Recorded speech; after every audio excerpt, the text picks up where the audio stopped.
काफी सारे पाई कॉइन्स अभी भी किन लोगों के पास है वो आपको पता नहीं है। चाइना की गवर्नमेंट ने पाई कॉइन को एज अ फेक प्रोजेक्ट भी डिक्लेयर कर दिया था। कोई भी कॉइन बाइनेंस के ऊपर हमें लिस्ट होता हुआ देखने को मिलता है, उसके बाद वो कॉइन हमें 400%, 500% और कभी कभी तो 1000% तक एक दिन में बढ़ता हुआ देखने को मिलता है। पाई कॉइन का ऑल टाइम हाई हमें इस बुल रन में कहां पर बनता हुआ देखने को मिल सकता है? क्या पाई कॉइन को हमें बाय कर लेना चाहिए?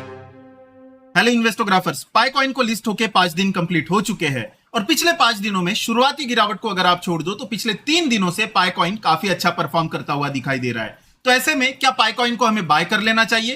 पाई कॉइन का ऑल टाइम हाई हमें इस बुल रन में कहां पर बनता हुआ देखने को मिल सकता है और ये पाई नेटवर्क प्रोजेक्ट है क्या, इसी के ऊपर आज हम बात करने वाले हैं। साथ ही साथ मैं आपको एक ऐसा अपडेट शेयर करने वाला हूं जो अपडेट हर पाई कॉइन होल्डर के लिए काफी ज्यादा इंपॉर्टेंट है और इसीलिए इस वीडियो को आखिर तक जरूर देखिए और अगर वीडियो पसंद आता है तो इस वीडियो को लाइक जरूर कीजिए। सबसे पहले जान लेते हैं कि पाई नेटवर्क है क्या।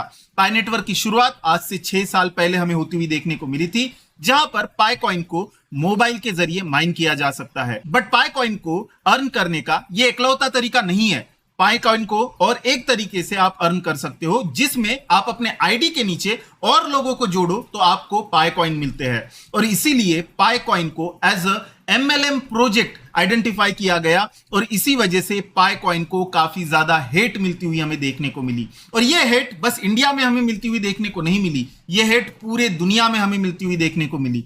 इनफैक्ट चाइना की गवर्नमेंट ने पाई कॉइन को एज अ फेक प्रोजेक्ट भी डिक्लेयर कर दिया था, बट उसके बाद भी पाई कॉइन की कम्युनिटी इतनी ज्यादा स्ट्रांग है कि पाई कॉइन चलता रहा। दुनिया भर में हमें पाई कॉइन के साथ काफी ज्यादा लोग जुड़ते हुए दिखाई दिए और उसके बाद आज वो समय आ गया है जहां पर पाई कॉइन काफी बड़े एक्सचेंजेस के ऊपर लिस्ट होता हुआ हमें देखने को मिला है। ऐसे में क्या पाई कॉइन को बाय कर लेना चाहिए? देखिए, सबसे इंपॉर्टेंट चीज यह है कि आपको एक चीज समझ लेनी चाहिए कि पाई कॉइन एक कम्युनिटी ड्रिवन प्रोजेक्ट है। जिस तरह से मीम कॉइन के प्रोजेक्ट्स रहते हैं कुछ उसी तरह से पाई कॉइन प्रोजेक्ट है। इसकी रियल यूटिलिटी क्या है वो अभी तक डिफाइन नहीं है। ऐसे में कम्युनिटी जब तक इस प्रोजेक्ट के साथ है तब तक ये प्रोजेक्ट आपको अच्छा परफॉर्म करता हुआ दिखाई दे सकता है और जिस दिन इसकी कम्युनिटी हमें शांत होती हुई देखने को मिलेगी उसके बाद ये प्रोजेक्ट धीरे धीरे हमें खत्म होता हुआ देखने को मिल सकता है। एक चीज आपको समझनी चाहिए कि इस प्रोजेक्ट में इन्वेस्ट करने का मतलब है कि आप रिस्क ले रहे हो।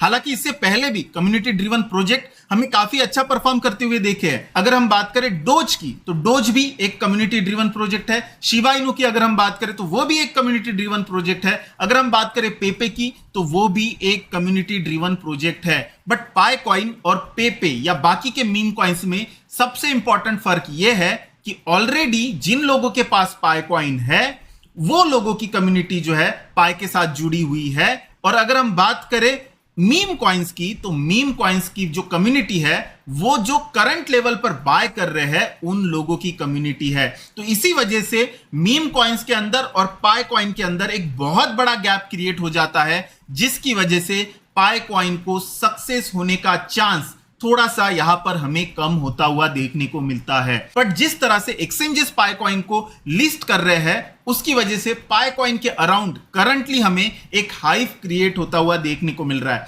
और रीसेंट हाइप हमें क्रिएट होता हुआ देखने को मिला जब बाइनेंस के ऊपर पाई से रिलेटेड एक पोल यहां पर चलाया गया जिसमें पूछा गया था कि क्या पाई नेटवर्क को बाइनेंस के ऊपर हमें लिस्ट करना चाहिए। हमने इससे पहले भी देखा है कि जब भी कोई भी कॉइन बाइनेंस के ऊपर हमें लिस्ट होता हुआ देखने को मिलता है उसके बाद वो कॉइन हमें 400%, 500% और कभी कभी तो 1000% तक एक दिन में बढ़ता हुआ देखने को मिलता है। और उसी वजह से पाई कॉइन में अचानक हमें ऊपर के साइड में उछाल आता हुआ देखने को मिला और पाई कॉइन जो है यहां से हमें रिकवर होकर वापस से एक बार ऊपर जाता हुआ देखने को मिला। उस पोल की अगर मैं बात करूं तो उस पोल के अंदर 85% लोगों ने बाइनेंस को पाई कॉइन को लिस्ट करने के लिए कहा है। उस पोल के ऊपर 12,500 से भी ज्यादा लोगों ने कमेंट की है। ऐसे में एक चीज तो यहां पर क्लियर हो जाती है कि पाई कॉइन के साथ एक बड़ी कम्युनिटी यहां पर जुड़ी हुई है और पाई कॉइन एक MLM प्रोजेक्ट होने की वजह से एक ऐसी कम्युनिटी उसके साथ जुड़ी हुई है जिन्होंने इससे पहले कभी भी क्रिप्टो में काम नहीं किया था। ऐसे में किसी भी एक्सचेंज के लिए ये एक ऐसी बड़ी अपॉर्चुनिटी हो जाती है जिसमें उसको काफी ज्यादा यूजर्स जो है वो मिल सकते हैं और इसीलिए हर एक्सचेंज आज पाई कॉइन को लिस्ट करना चाहता है। और इसी वजह से हमने देखा है कि OKX ने सबसे पहले यहां पर पाई कॉइन को लिस्ट किया था, उसके बाद जो है बिटगेट ने यहां पर पाई कॉइन को लिस्ट किया, MEXC ने पाई कॉइन को लिस्ट किया, Get.io ने यहां पर पाई कॉइन को लिस्ट किया, L बैंक ने यहां पर पाई कॉइन को लिस्ट किया, और बाकी के भी जो बड़े एक्सचेंज है उन्होंने भी यहां पर पाई कॉइन को लिस्ट किया। तो बाइनेंस भी कहीं ना कहीं चाहेगा कि पाई कॉइन की ये जो बड़ी कम्युनिटी है उसका फायदा उठाया जाए।